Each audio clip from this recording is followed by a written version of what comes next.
بسم الله الرحمن الرحيم. السلام عليكم ورحمة الله وبركاته. شو أخباركم؟ شو عاملين؟ إن شاء الله طيبين. اليوم رح نسوي معجنات إن شاء الله. بدي أفرجيكم عدة شغلات. أول إشي رح أفرجيكم أبسط طريقة لتعملوا فيها عجين من غير العجانة، من غير ما يكون عندكم عجانة بالبيت، من غير إشي يعني بس بإيديكم. كمان كيف تعملوا كراس الزعتر وكراس سبانخ، كراس البيض مع سبانخ. يلا على الفيديو خلينا أفرجيكم شو رح نسوي اليوم. بسم الله الرحمن الرحيم. بدنا نبلش جماعة بالعجين اللي بدنا نسوي فيه المعجنات. أول إشي بدنا نحط مقدار الطحين اللي هو أنا بدي أحط 3 كيلو طحين. العجينة بعد ما تجهزوها بإمكانكم تقطعوها لقطع وتحطوها بالفريزر، يعني مش راح تستعملوها كلياتها مرة واحدة يعني، فما تقلقوش يعني مهما عملتوا كمية مش راح تنكب بالزبالة يعني.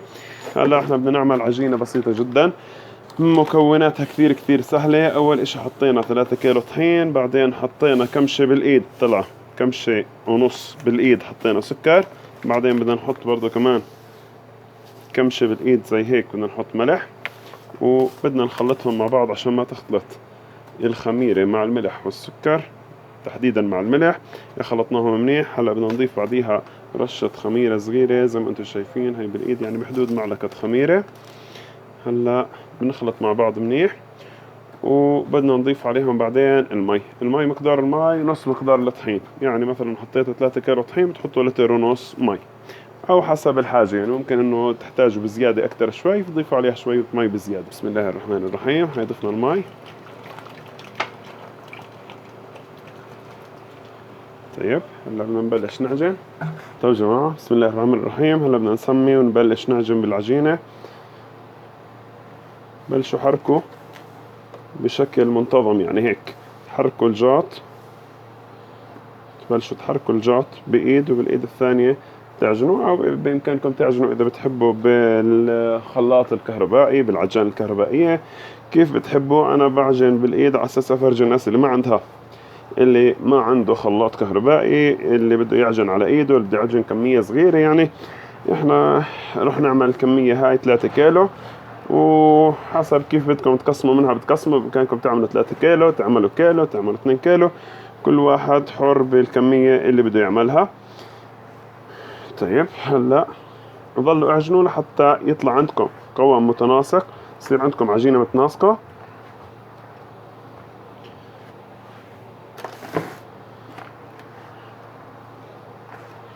هلا بعد ما شايفين كيف انا ما قطعت التصوير على فكرة عشان تشوفوا انه العجين ما بياخد تقريبا يعني كم من ثانية.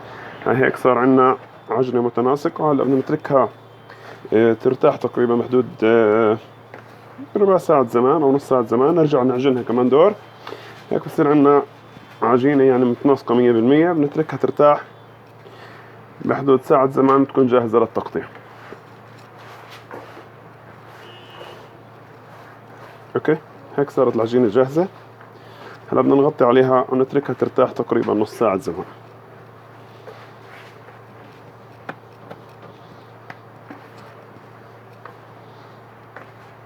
أوكي، هيك صارت جاهزة.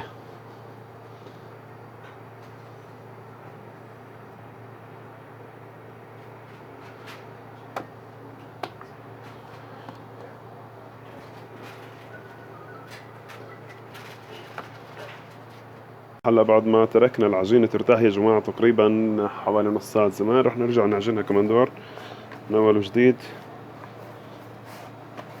عشان يصير الوجه تبعها ناعم.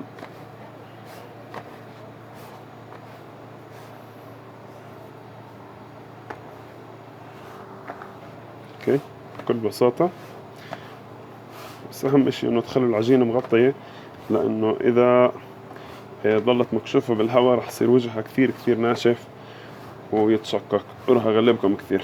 اوكي، هاي زي ما شفتوا العجين تقريبا كله على بعضه لا 3 كيلو بكل بساطة خلصناه يعني من غير أي غلبة. هلا بدنا نغطي عليه ونتركه يخمر 100%. بياخد تقريبا حوالي ساعتين زمان. بإمكانكم تحضروه قبل بالنهار وتخلوه بالثلاجة، أو بإمكانكم مثلا تحضروا كمية كبيرة إذا ما بتستهلكوا كثير وتخلوها لمدة أسبوع أسبوعين 3 يعني بالفريزر، حسب قديش بدكم كميات قطعوها واستعملوها على هوا حاجتكم. هلا أهم إشي إنه إذا بدكم تفرزوها لازم تفرزوها وهي هيك مش خامرة أبدا. وإذا بدكم تستعملوها لثاني نهار فرضا بإمكانكم تتركوها بالثلاجة تخمر براحتها وبعدين تستعملوها بكل راحة. هلا أنا بدي أتركها تخمر حوالي ساعتين أو 3 ساعات وبعدين بدي أقطعها وأبلش أشتغل بمعجنات الزعتر اللي حكيت لكم عنه. بسم الله الرحمن الرحيم. هلا بدنا نبلش نقطع بالعجين هيك. نعمل العجين على شكل كرة صغيرة صغيرة، نلفها بالإيد هيك، نلفها بالإيد هيك، بعدين بنحطها على الصينية. يا جماعة هلا بعد ما خلصنا تقطيع العجين بدنا نترك العجين يرتاح تقريبا بحدود ساعة إلى ربع عشان نعرف نفرده. يعني هيك صعب ينفرد، بس يكون مرتاح بكون الفرد أسهل. هلا بعد ما تركنا العجين يرتاح تقريبا بحدود نص ساعة بعد ما قطعناه، هلا شو بدنا نعمل؟ بدنا نفرده هيك نص فردة على أساس إنه يكون سهل علينا. شوف كيف مرتاح العجين. هلا بدنا نفرده شوي شوي هيك ونتركه يرتاح كمان دور عبال ما نحضر التتبيلة تبعت الزعتر والتتبيلة تبعت السبانخ هيك. هلا بدنا نغطي عليه كمان دور، نسيناها. هلا بدنا نغطي عليه كمان دور تقريبا حوالي نص ساعة زمان كمان، بس هيك يصير اسهل لنا انه نفرده. يعني بيكون مفروض ومرتاح وجاهز، بس على السريع تشك تشك فرد صغير وبعدين بنحط فيه الحشوه تبعتنا. وابلش احضر الحشوه، افرجيكم كيف بدنا نحضر الحشوه تبعتهم. هلا بدنا نبلش نحضر بالتتبيله. شوف شو عنا اول اشي بصله، وعنا سماك رح يلزمنا كميه، وعنا الزعتر احنا غسلناه مزبوط 100% وشلنا العروق، يعني خلينا بس الورق تبع الزعتر، هي الورق ومغسول 100%. انتبهوا ضروري جدا تغسلوه لانه بصراحة بيكون مليان تراب ومليان غبرة. هلا بنبلش نشرح البصل ونحطهم بوعاء مع الزعتر والسماق. يلزمنا بصلة، رح نستعمل بصلة للسبانخ وبدنا كمان بصلة للزعتر. ما بدنا اياها ناعمة ولا بدنا اياها خشنة، فبدنا نقطعها تقطيع وسط. اوكي.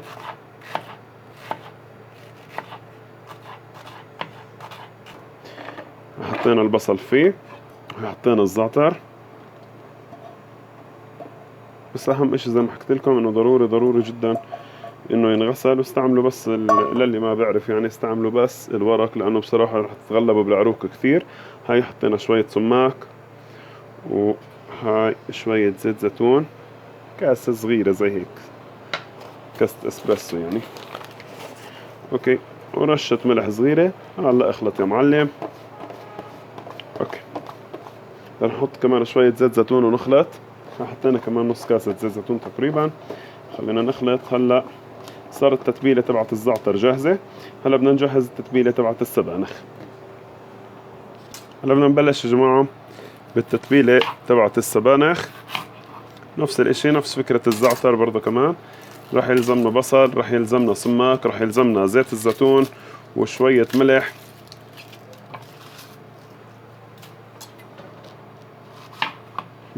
بسم الله الرحمن الرحيم. نفس الاشي برضو كمان. مش بدناش اياها بصل، بدناش اياها يعني تكون خشنة، ولا بدنا اياها تكون ناعمة. البصلة وسط بدنا اياها على اساس انها ما تذوب، وبرضه بنفس الوقت انها تستوي، يعني مش تضل نية. بعد ما غسلناه 100% بدنا نضيف عليه اول اشي البصل، وبعدين بدنا نحط عليه السماك. السبانخ بحتاج سماك اكتر من الزعتر بصراحة، لانه لازم يكون شوي حامض. وهاي حطينا عليه كاسة زيت الزيتون، وهاي حطينا عليه كمان رشة الملح. اوكي. هلا اخلط يا معلم. بدنا نوسع محل حوالينا هون ونبلش نشتغل، نبلش نحشي بالمعجنات. بس انتبهوا انه تكونوا فاردينها منيح منيح. بدنا نبلش اول اشي. بسم الله الرحمن الرحيم. نبلش اول اشي بالزعتر. اهم اشي تسكروا الاطراف من هون ومن هون. انتبهوا انتوا بتفردوا العجين عشان ما تمزعوهاش. اوكي.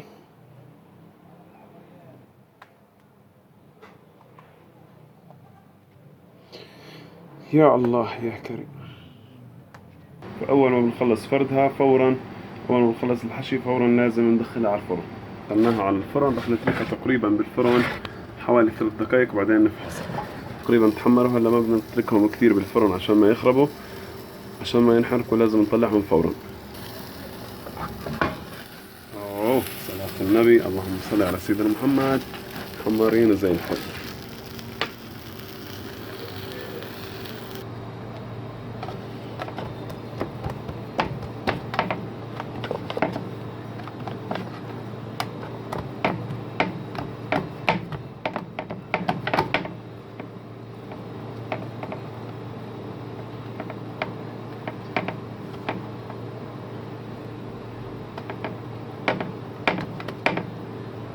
اوكي، هاي السبانخ بعد ما جهز.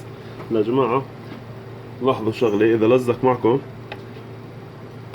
بإمكانكم بكل بساطة تجيبوا مجرات زي هيك، بكل بساطة بتطلعوه. طلع كيف يكون محمر من تحت، بجنن. طلع بكل بساطة يعني. هو بصراحة يفترض إنه يكون ملزق يعني. بكل بساطة بإمكانكم تطلعوه يعني.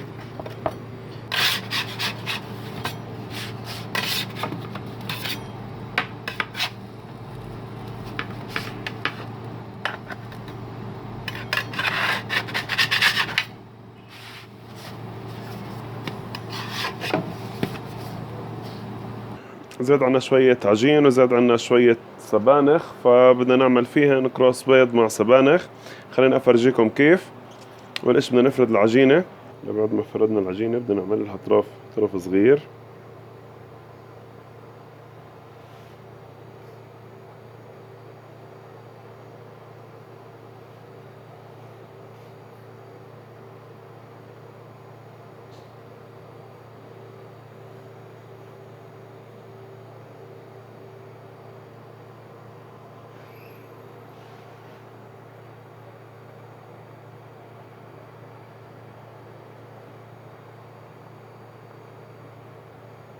اوكي، بعدين بدنا نحطها على الشبكة عشان ما تلزق بأرضية الفرن.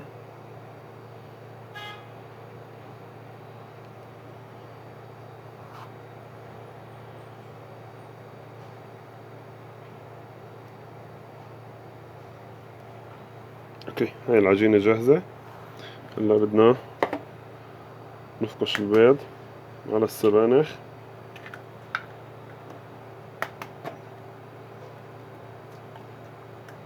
اوكي، رشة ملح ورشة فلفل.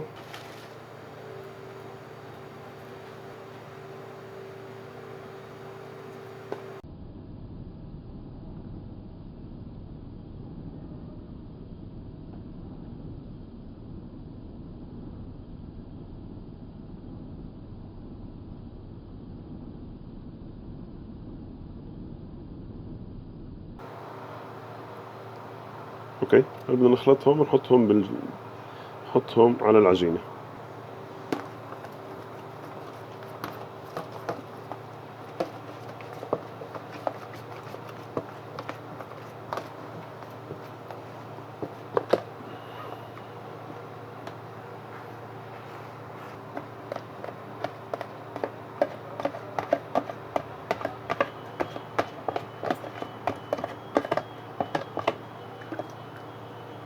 اوكي، صارت جاهزة. هلا بدنا ندخلها على الفرن على حرارة عالية، نتركها تستوي براحة.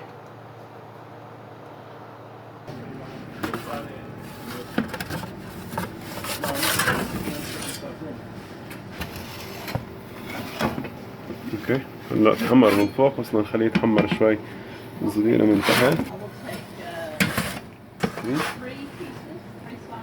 طلع كيف تحمر من تحت 100%.